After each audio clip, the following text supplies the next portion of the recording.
गद्दार ज्योतिरादित्य सिंधिया की कांग्रेस में वापसी की कोई संभावना नहीं है। उन्होंने कांग्रेस की सरकार गिराई थी, कार्यकर्ताओं को दबाया था, इसलिए सिंधिया की कांग्रेस में किसी भी तरीके से वापसी नहीं हो सकती। अगर वे कांग्रेस में आने की सोचते भी हैं तो हम खुद उनका पुरजोर तरीके से विरोध करेंगे। ये बात उज्जैन आलोट संसदीय क्षेत्र के पूर्व सांसद प्रेमचंद गुड्डू ने कही। कमलनाथ जी ने जो स्पष्ट किया है, जो बाहर से आकर लोग आ रहे हैं उनको हम लोग टिकट नहीं देंगे, जो हमारे कार्यकर्ता हैं उन्हीं को टिकट देंगे। ये बात कमलनाथ जी ने कही।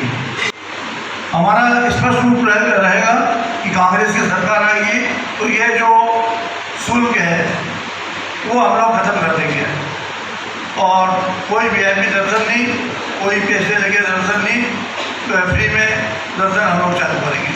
उज्जैन आलोट संसदीय क्षेत्र के पूर्व सांसद प्रेमचंद गुड्डू ने आज पत्रकारों से विशेष चर्चा की। इस दौरान उन्होंने ज्योतिरादित्य सिंधिया पर जमकर निशाना साधा। उन्होंने कहा, ऐसे लोग जो कि कांग्रेस छोड़कर बीजेपी में गए हैं और उनका वहां दम घुट रहा है, उनके लिए हमेशा हमारे दरवाजे खुले हैं। वे लोग फिर कांग्रेस पार्टी में शामिल हो सकते हैं। विधानसभा चुनाव में टिकट वितरण के जवाब में गुड्डू ने कहा कि कमलनाथ जी ने स्पष्ट रूप से कहा कि जो अन्य पार्टी से कांग्रेस पार्टी में शामिल होंगे उनकी बजाय पार्टी के पदाधिकारी और कार्यकर्ताओं को ही इस बार टिकट दिया जाएगा। मैं कांग्रेस पार्टी को एकजुट और मजबूत बनाने का प्रयास कर रहा हूं, जिसका प्रतिफल ही है कि 19 जून 2023 को महतपुर में पूर्व मुख्यमंत्री कमलनाथ आम सभा को संबोधित करने वाले हैं, जिसमें वे प्रधानमंत्री नरेंद्र मोदी से लेकर मुख्यमंत्री शिवराज सिंह चौहान तक किए गए भ्रष्टाचार की पोल खोलेंगे और बीजेपी के कई पदाधिकारी और कार्यकर्ताओं को कांग्रेस में शामिल करवाएंगे। और पीसीसी जो कार्यक्रम देगी उसमें चाहे कलेक्टर का घेराव हो, कलेक्टर ऑफिस का हो या संभागायुक्त का हो, जो पीसीसी जारी करेगी उस कार्यक्रम के हम लोग साथ में। और नहीं हुई है मैं इसलिए आप लोगों की सुनाया हूँ कि ये जरूरी इशू की धार्मिक हमारे धर्म के नाम पर भारतीय जनता पार्टी सिर्फ दिखावा करती है। 6 महीने बाद जब प्रदेश में कांग्रेस की सरकार आएगी तो हम सबसे पहले विश्व प्रसिद्ध बाबा महाकाल के दरबार में चल रही सशुल्क दर्शन व्यवस्था को समाप्त करेंगे। हमारी सरकार बनने के बाद न तो कोई गर्भगृह में दर्शन करने का और अतिशीघ्र दर्शन करने का कोई शुल्क लगेगा, पैसे देकर कोई वीआईपी दर्शन भी नहीं होंगे। सभी को समान रूप से बाबा महाकाल का आशीर्वाद मिले, ऐसी व्यवस्था की जाएगी।